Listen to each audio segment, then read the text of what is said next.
Então, vamos dar um outro exemplo. Contar histórias com seu produto. De que maneira você pode, nós estávamos falando de comunicação, você pode contar uma história com o produto que você tem. Porque você tem um produto, você tem uma história. Mas que história você conta? Eu lembro que eu entrei numa loja aqui em Porto Velho uma vez, uma loja antiga, que ela contraria todas as lógicas da administração. A administração diz que você tem que inovar, diz que você tem que... acabei de ler essa frase da Toyota, né? Você tem que estar o tempo inteiro preocupado em se reinventar, você tem que manter um ambiente agradável, você tem que ter um clima organizacional interessante e tal. Mas essa loja é antiga. E eles tinham um estoque caindo pelas prateleiras, à mostra do cliente, uma coisa feia, desorganizada. Eles tinham um balcão daqueles de madeira bem antigo, todo cheio de arranhões, todo marcado assim, parece que com facas, com alguma coisa bem mal feita. Uma lista de preços naquele balcão já devia estar bem desatualizado. E um cartãozinho, uma maquininha de cartão de crédito. E o dono da empresa já devia ter uns 80 anos. Ele parou enquanto eu esperava que o vendedor voltasse do estoque para ver se tinha o que eu queria. Ele parou para mim e começou a contar piadas, as piadas mais nojentas, mais sujas, mais estranhas que alguém conta para um amigo que dirá para alguém que nunca viu na vida. Isso com a mulher dele do lado, olhando com aquela cara assim de quem diz, né? E aí você fica pensando que o que mantém esse homem, o que mantém essa loja até hoje, eu estou há 30 anos, há 32 anos em Rondônia, e ela já existia antes de mim. Então, 32 anos para uma loja de comércio é muito tempo, é uma longevidade muito grande.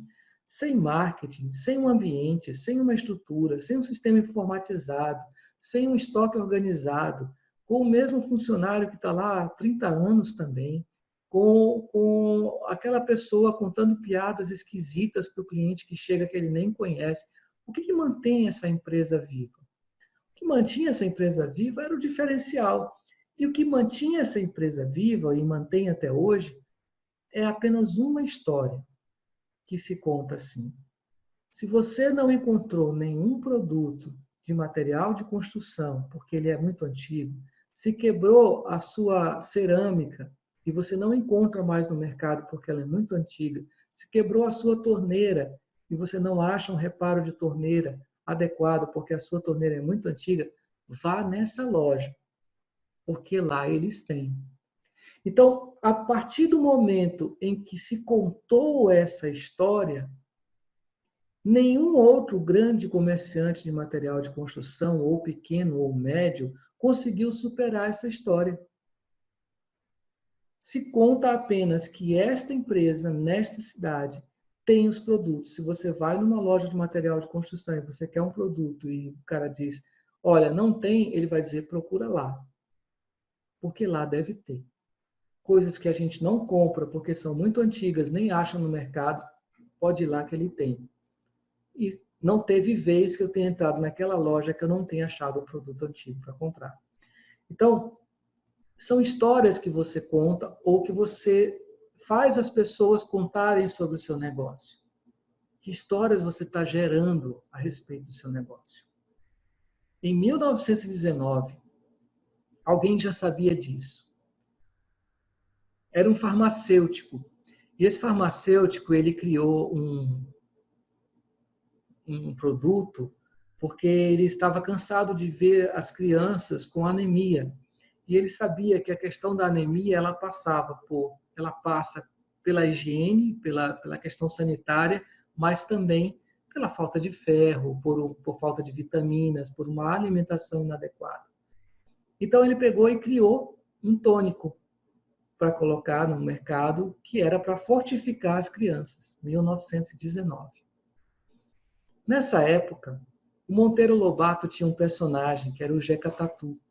E o Jeca Tatu ele foi criado pelo Monteiro Lobato para criticar a falta de estrutura das cidades, das comunidades, com relação ao que era ao cuidado social que o governo deveria dar. Monteiro Lobato era muito politizado, então todas as histórias dele tinham muito a ver com a visão de sociedade, a visão do que o governo estava fazendo para as pessoas. E esse farmacêutico conseguiu bater na porta do Monteiro Lobato e conseguiu convencer o Monteiro Lobato que, para o bem da nação, ele poderia criar histórias desse personagem Jeca Tatu para vender o tônico dele, o fortificante dele. E o Monteiro Lobato se convenceu disso e escreveu histórias. Então, o senhor Cândido Fontoura colocou no rótulo do biotônico Fontoura histórias do Jeca Tatu. Ele colou ali nas garrafinhas dele. E até 1960, ele vendeu o biotônico a partir dessas histórias. Olha que legal. Então, o teu produto pode contar uma história. O teu produto pode contar uma história. Ele não é só um produto. Tem um monte de produto, só produto por aí. Os produtos que estão na China, que vêm da China, são só produtos. Chegam lá, blá, blá, blá. Eu comprei porque é mais barato. A única história que eles contam é que é mais barato. Agora, o teu serviço, o teu produto pode contar uma história mais legal, né? Renato está dizendo que tomou muito biotônico na infância dele. Eu também, Renato, eu adorava o gosto do biotônico. Eu tomava mais porque eu gostava daquela cachaça do que porque aquilo ali me deixava forte, né? Então, assim, são coisas que até remetem para a nossa infância, que remetem... Eu acho que vende, sim. Acho que ainda vende até hoje. Mas as histórias do Jeca Tatu não estão mais nos rótulos, né? Agora, se você tem uma empresa de serviços, vamos para o mais difícil. Eu tenho uma empresa de serviços. Eu sou um profissional de consultoria estratégica de marketing. Eu vou trazer esse exercício para mim, tá? Eu sou um profissional de treinamentos. Que história eu posso contar nos meus serviços que as pessoas vão dizer, poxa, eu quero contratar com o Ronaldo porque ele conta uma história legal? E ver que o seu Cândido Fontoura não buscou uma história dele. Hoje a gente conta a história dele. O Cândido Fontoura buscou uma história que era legal, que era popular e que era interessante para o cliente dele, para a população que ele queria atingir. Qual era a população que ele queria atingir? Famílias carentes que estavam comprando produtos que, embora mais baratos, não tinham a mesma qualidade que o produto dele, pessoas que estavam, na visão dele, sendo enganadas, ou produtos muito, muito caros, porque eram polivitamínicos produzidos por grandes indústrias. E ele dizia, não, eu não posso perder para esse pessoal. Eu tenho um produto bom, e esse produto tem um custo bom, eu posso colocar lá para as pessoas venderem. Mas como as pessoas vão olhar para o meu produto? Como as pessoas vão enxergar o meu produto? A partir de uma boa história que eu conte. E essa boa história não tinha nada a ver diretamente com o biotônico Fontoura. Não tinha nada a ver diretamente com o produto. É como se você fizesse o papel daquele homem da loja que eu falei, mas ao invés de você contar piadas sujas, você sempre tivesse ali um cafezinho e um bom bate-papo para quem tivesse um tempo para bater um papo com você e ele fosse dar conselhos e distribuir suco de limão. Vem cá, deixa eu te dar um conselho. Como é que está a sua vida? E falasse sobre algo que interessa para aquela pessoa e ela ficasse assim, nossa, que cara bacana, eu quero visitar ele mais vezes. E viesse visitar esse vendedor mais vezes e comprar de vez em quando. Porque às vezes você não precisa vender todo dia, você precisa vender bem. Então, a contação de histórias envolvida com o teu serviço, a maneira como você atende as pessoas nas histórias que eles estão contando para si mesmos, ou que eles estão criando para si mesmos, é fantástico. Então a pessoa vai chegar e vai dizer assim, Renato, Andréia, Dágila, eu não quero comprar o seu produto porque ele é muito caro. Está tudo certo, ele já não ia comprar mesmo. Mas aí alguém vai chegar e vai dizer assim, Andréia, como que eu uso essa bolsa que você vende? Renato, em que outro aspecto eu posso usar essa logo, essa marca Que estratégia você me diz para usar aqui?